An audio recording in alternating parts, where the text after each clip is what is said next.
sermon title is called Crossing the Chicken Line. I'm picking up on a theme. Do you remember when Sue Hodson was here a few weeks ago? And she used this metaphor. I'm going to use this a little bit later on, but it's the chicken line is kind of like, when you're having a conversation with someone, then you get this idea of how you can bring God into the conversation, but then you chicken out. You don't cross that line. You don't step over that line for whatever reason. Might be some kind of fear, might be some kind of worry, or what they may think of you. Might be because you don't feel that you've got adequate words. So we've shared over the last few weeks. Seaton's provided some really good tools of how you can, of what kind of things you can say, and Alan did some great work with that last week. I guess my main aim this morning is to stir a little bit, to motivate, to inspire some passion towards this great story of the gospel and sharing our faith with others. Before I do, I want to tell you, I'm someone who loves stories about revival. I used to just fondly read stories where God moved powerfully and lots of people got saved. Those great stories of those preachers of old, Whitfield preaching in front of thousands of people, seeing lots of people come to the Lord.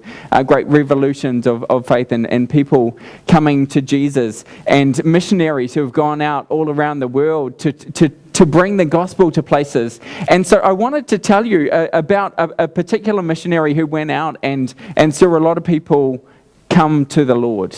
But before I do, I want to sort of set you up with the contrast, a contrast of some famous missionaries that you might have heard of.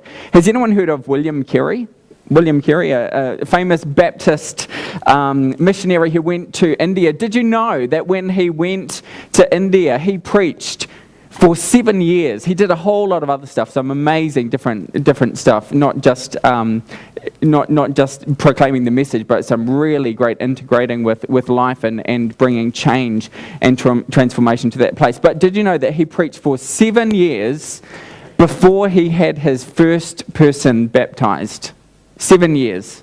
7 years before the first person got baptized. Has anyone heard of Hudson Taylor?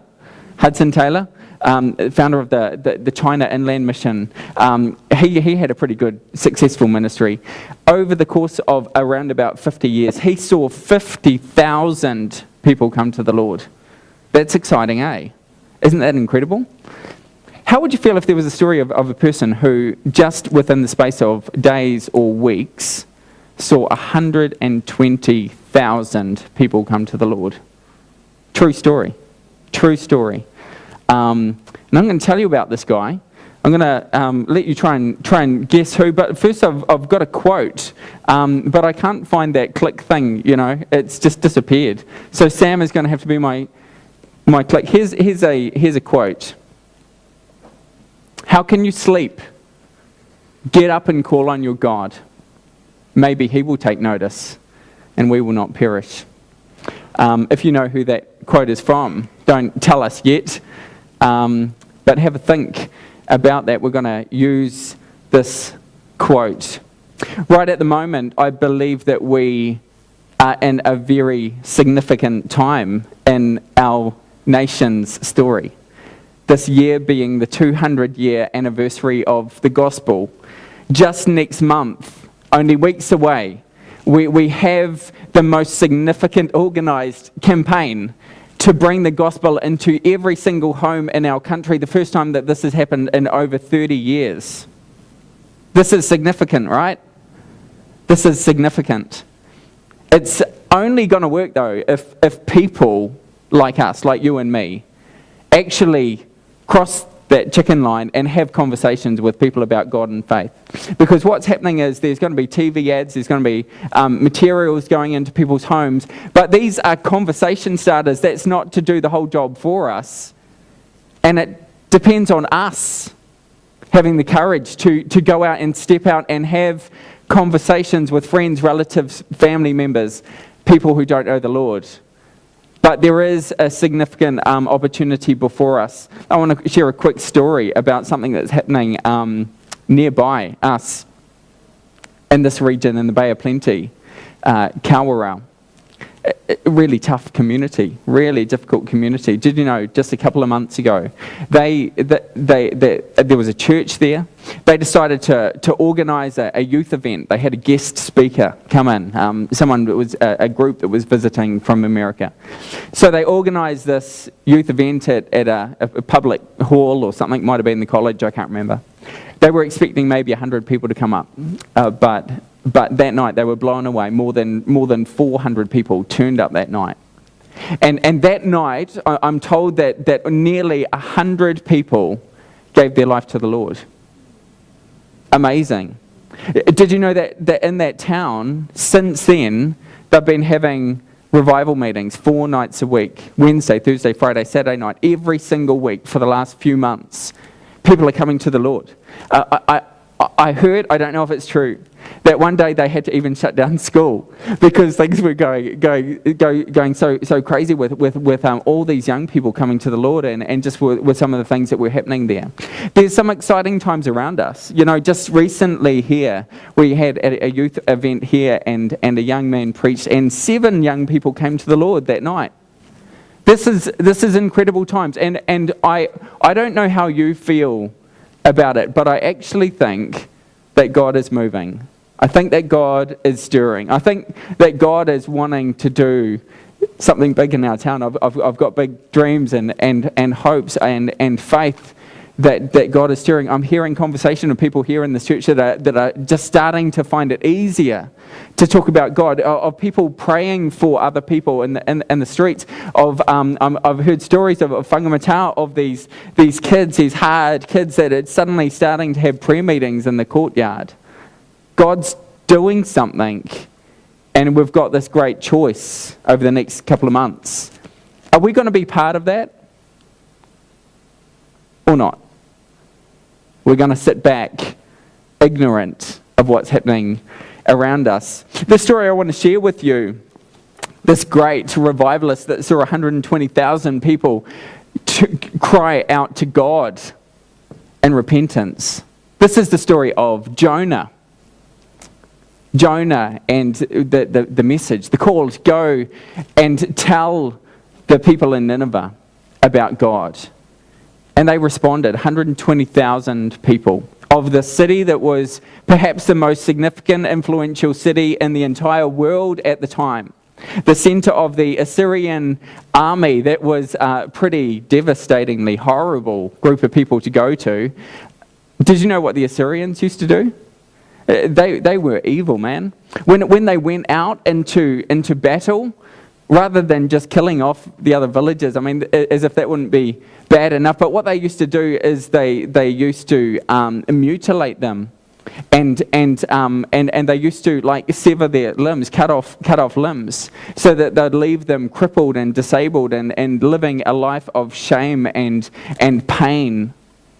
They used to go into some places and they'd cut off heads of people and make piles, big mounds, huge, enormous piles of the heads of their victims. They used to take those heads, they used to hang them in trees at their parties in celebration of their victims. They were brutal and horrible.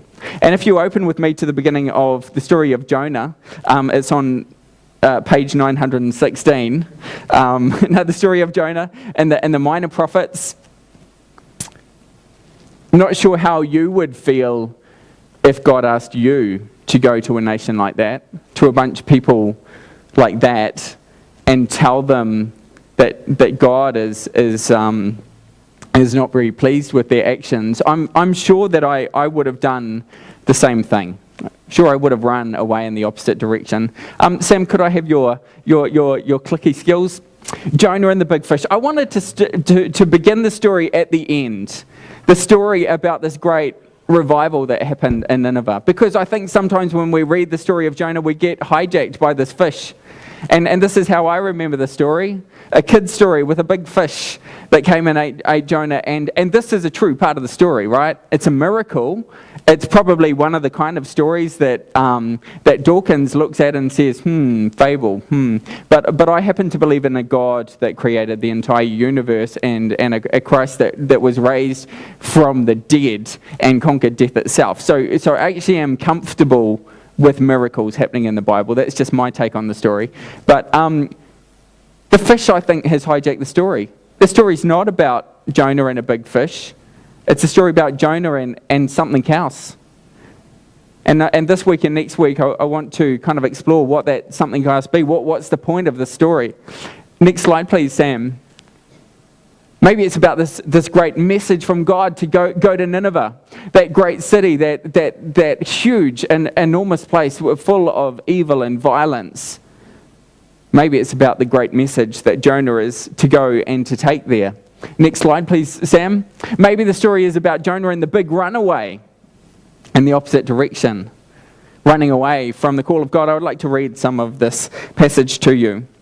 Verse 3, Jonah ran away from the Lord. He headed for Tarshish. He went down to Joppa where he found a ship bound for that port, and after paying the fare, he went aboard and he sailed for Tarshish to flee from the Lord. To flee from the Lord. You know, I'm going to use part of the message of Jonah. I'm going to use this as a metaphor for the church at the moment. And the first question I'd like to ask you is, are you running away from God? Are you running away from the call of God on your life?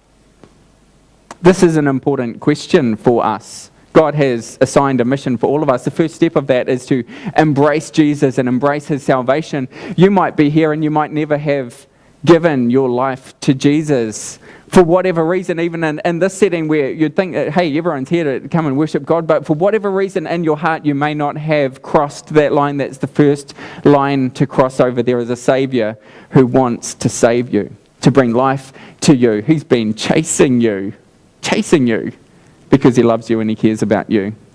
And if you haven't made that choice, if you haven't responded and embraced the salvation of Jesus, stop running. Later on in our story, we'll find Jonah sitting in a pile of vomit on the beach. And I pray and I hope that we never get to the same place of humbling before we finally respond to the Lord. May we respond readily now. Are you running from the call of God? Maybe God's asking you to do something courageous, to do something new, maybe to lead people, maybe to share your faith with people. Maybe that's absolutely petrifying. Maybe you're running. This is a great story for us. The Lord sent a great wind on the sea, and such a violent storm arose that the ship threatened to break up.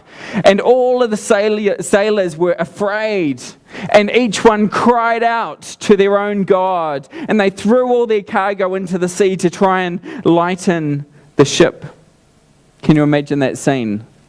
On the deck there, all of the crew, petrified, crying out in the middle of the storm, in the middle of the chaos, calling out to any God they know, any God they can think of, in desperation, getting rid of their stuff, wasting all these goods. Meanwhile, Jonah had gone below the deck, where he lay down, and he fell into a deep sleep.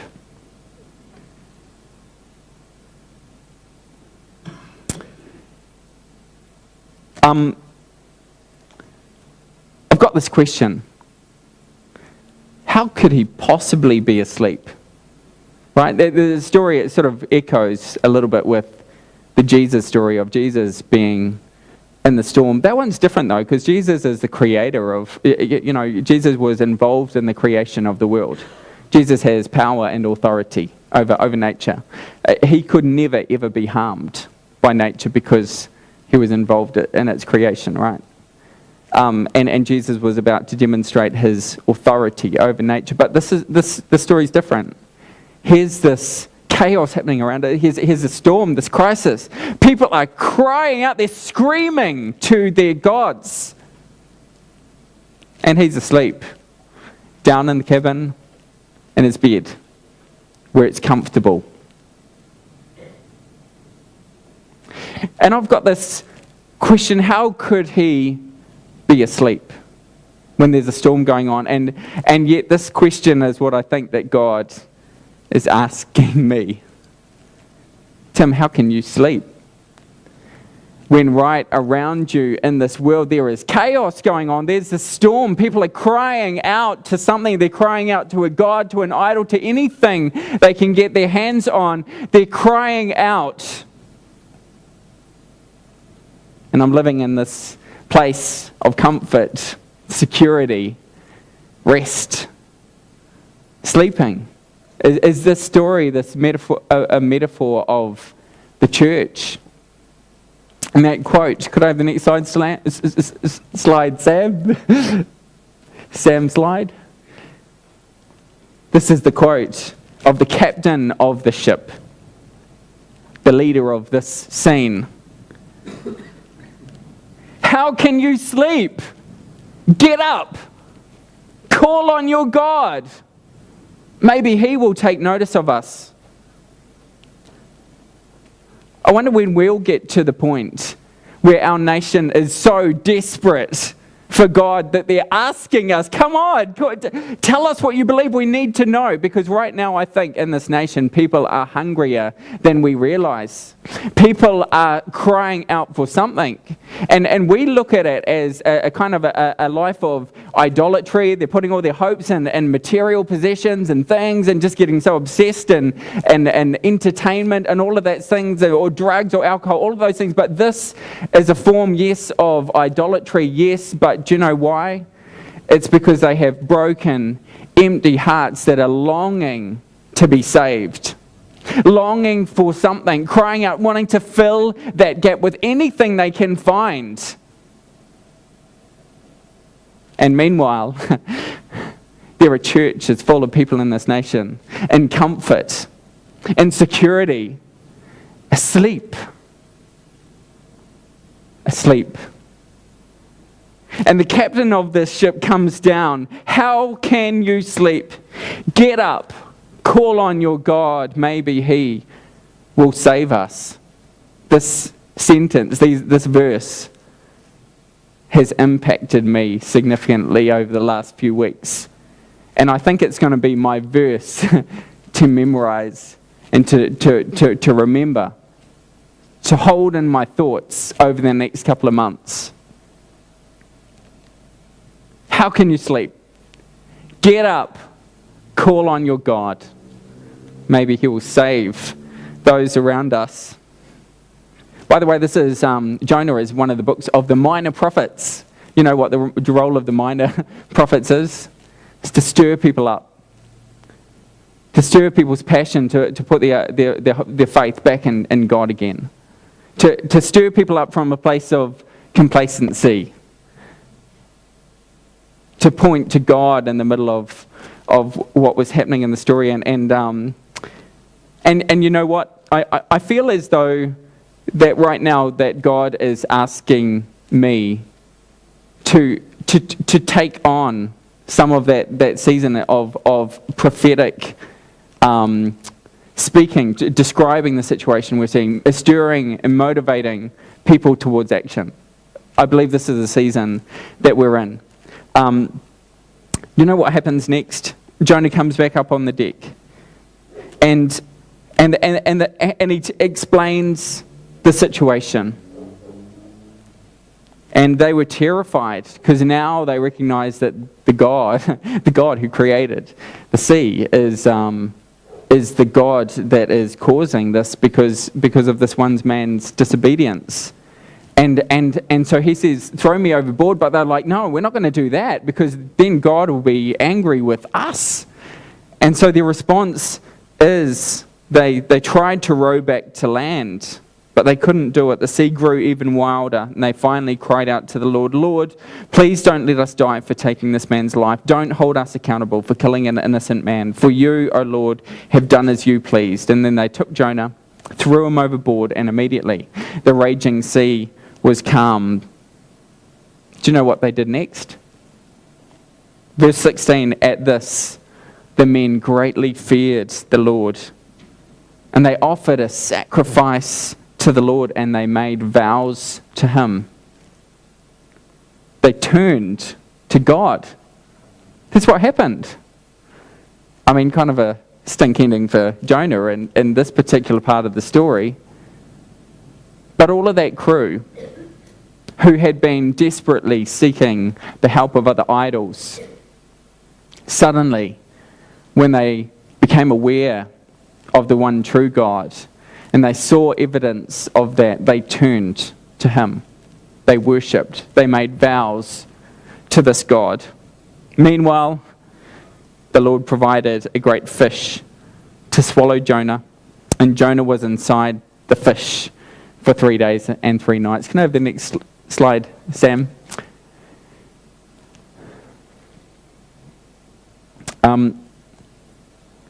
I don't have much else to say to this message. The next chapter is a chapter of poetry. This is what you do next time you're stuck inside a fish for 3 days, as you write poetry.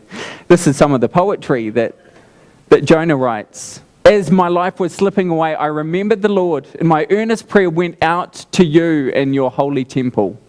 Next slide, please. Those who worship false gods turn their back on all of God's mercies, but I will offer sacrifices to you with songs of praise, and I will fulfill all my vows, for my salvation comes from the Lord alone. So they're in that place of desperation. They're in that stomach of a whale, of a fish, whatever it is. There we go. Fish has hijacked our story again. Jonah turns to the Lord. I want to read that same verse in another version. It's a great verse. Those who cling to worthless idols forfeit the grace that could be theirs. Those that cling to worthless idols forfeit the grace that could be theirs. That's a snapshot of our nation right now. There's a lot of people that are clinging to worthless idols of some form. They're not physical things that people are kind of bowing down and worship to, but they are doing the same way with material possessions and with all these other things. And there is this grace, God's love, God's mercy, God's compassion, that could be theirs. Could be theirs. And as long as they're turning to those idolatrous things, they forfeit the grace that could be theirs. And it's our job, church, it's our job to point them to the one true God. It's our job to cross over the line, to tell stories. There's a couple of lines to cross over for us, crossing the chicken line. You know, the first one, I believe, is prayer. I believe that the first barrier and obstacle is that we need to become, again, people of prayer. You know, when I fail to tell someone about Jesus, I've failed to cross that chicken line lots of times. I'll tell you a story. Just a couple of weeks ago, we had, they had this big line of politicians and stuff that were debating and arguing, an event that Grey Power had organised. Some of you came along to that. And afterwards I was chatting to Scott Simpson, the local MP, and he was saying some nice things about the church. He was saying, you know, I drove past here on a Sunday morning and there was lots of cars and you must be doing a good job. I don't know whether he was trying to be encouraging or whether he was just kind of greasing because he's a politician. But either way, that's what he said. And then afterwards I thought, oh, Tim, you idiot. What I should have said is, well, next time you're driving past on a Sunday morning, don't drive past. Why don't you park the car and come and have a look inside? And don't kind of just assume that we're doing good things on the basis of there's lots of people in the car park on a Sunday morning. Why don't you come and see firsthand and get a taste? But do you know what? I never thought of that. And I had an initial kind of thought I could say something like that, but I chickened out, right? I chickened out. There's always these opportunities where God drops a seed of a thought of what we could say. We've got this opportunity, are we going to chicken out? There's been other opportunities that I haven't let slip lately. There was a situation where I became aware of someone in our community, not a believer, who's going through a really difficult time and their business setting. And I really felt to go and offer to pray for them, and I thought, man, I don't even know this person. That's weird. So anyway, I walked past the shop, and it was a perfect moment because There she was. There was no other customers, but there was another sales assistant. And I thought, well, that's good because I'm not going to be in this kind of awkward situation with just this woman in a shop. And so I said, look, I understand. I've just heard about some of the things that you're going through lately, and I just want you to know that me and my family are praying for you. And I crossed that line, and do you know what happened? Her eyes began to fill with tears, and she said, that means so much to me. That's really made my day. That's really awesome to know that. And so suddenly there was another line in front of me. Pray for her now. It's like, oh, that's awkward. I could have walked away, and I could have said, oh, I did a good job. I responded, but I didn't. I stepped out and I said, well, do you know what? If you want, I can pray for you now about the situation that you're facing the next day or something, because I knew there was this thing happening. And she said, oh man, that'll be great. And so I prayed. I've prayed for probably 5 or 6 non-Christians in the last couple of weeks. The first thing I want to point out is no person has turned me down. Not one person has turned me down. The second thing is, in every situation, there's been a real tangible evidence of God doing something. God softening their heart. Either it's really visible because they're crying, or there's this extraordinary sense of peace that suddenly comes into the situation. Or I've seen people actually shaking, God moves. Why are you asleep? Get up and call on your God, and maybe He will bring salvation. And I think that this is a great opportunity for us. A line to cross is simply to offer to pray for someone. Because in that moment, it can bring God into a situation, God directly into a situation where He can demonstrate that this is a God that actually cares. They can experience something of God's presence that softens their heart in a way so that they're able and hungry to learn the message of the gospel. It's one step. It's not the whole journey. It's one step. But I think it's a really vital step. I just wanted to share that because it's been happening to me a lot lately, and I want to encourage you with that. We have this great opportunity over the next couple of months. We can... Could I have the next slide, Sam, please? Dun! That looks good, eh? Is there another one? We've got this awesome opportunity. Oh, don't worry then, eh? That we... I'll go to... Oh, don't worry. I'll read it from here. This quote. How can you sleep? Get up, call upon your God. Maybe He will take notice of us and we will not perish. This is the words of the world speaking there, asking the people of God to stand up and speak. The world asking the people of God to stand up and pray. The world asking the people of God to point them to the one that will save. That's a cool verse. I don't know if that's what the world right now is saying, but that's what I feel like we are called to respond to at this moment. We've got this great opportunity in front of us where we have this great chance to share our faith, and God is moving. And I want to be part of that. I don't want to miss out on that. So that's all. That's the end of my message. I'd love to pray.